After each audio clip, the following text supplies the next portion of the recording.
ಜಿಲ್ಲಾಡಳಿತ, ಜಿಲ್ಲಾ ಪಂಚಾಯಿತಿ ಹಾಗೂ ನಗರಾಭಿವೃದ್ಧಿ ಸೇರಿದಂತೆ ಇತರೆ ಇಲಾಖೆಗಳ ಸಹಯೋಗದಲ್ಲಿ ವಿವಿಧ ಕಾಮಗಾರಿಗಳು ಹಾಗೂ ಯೋಜನೆಗಳ ಪ್ರಗತಿ ಪರಿಶೀಲನಾ ಸಭೆ ತುಮಕೂರಿನಲ್ಲಿಂದು ನಡೆಯಿತು.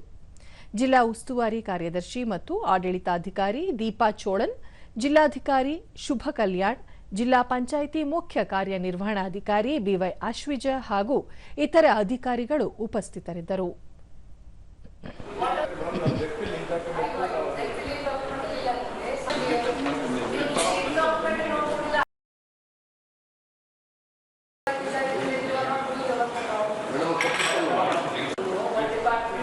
ಈ ವೇಳೆ ದೀಪಾ ಚೋಳನ್ ಜಿಲ್ಲೆಯಲ್ಲಿ ಕುಡಿಯುವ ನೀರು, ಪಡಿತರ ವಿತರಣೆ, ಜಾನುವಾರುಗಳಿಗೆ ನೀರು ಮತ್ತು ಮೇವಿನ ಬಗ್ಗೆ ಕೊರತೆಯಾಗದಂತೆ ಸಂಬಂಧಿಸಿದ ಅಧಿಕಾರಿಗಳು ಕ್ರಮ ಕೈಗೊಳ್ಳಬೇಕು, ಆರ್ಥಿಕ ವರ್ಷದಲ್ಲೇ ಸರ್ಕಾರದ ಅನುದಾನ ಸದ್ಬಳಕೆ ಮಾಡಿಕೊಳ್ಳಬೇಕು, ಅಗತ್ಯ ಕ್ರಮ ಕೈಗೊಳ್ಳಬೇಕು ಎಂದು ಅಧಿಕಾರಿಗಳಿಗೆ ಸೂಚಿಸಿದರು.